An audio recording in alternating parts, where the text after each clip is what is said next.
հիշում եմ։ Այսինքն ինչ եք դուք ուզում։ Պուտինը ինձ կանչեց, ասավ, գիտես, շուտով հորդ 40-ն է, իմ միջայլոց այսօր 1 տարին է լռանում, ինչը այս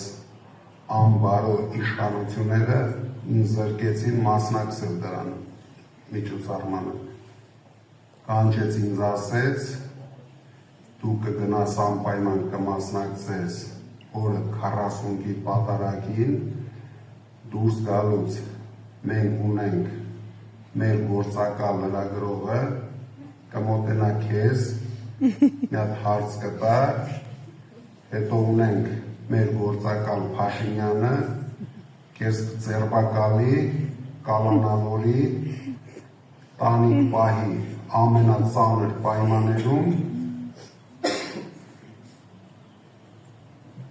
դրանից հետո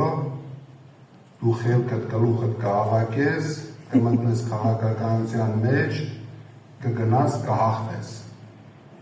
Եթե դուք այդպես եք պատկերացնում, ես ոչ մի մեկնաբանություն չունեմ։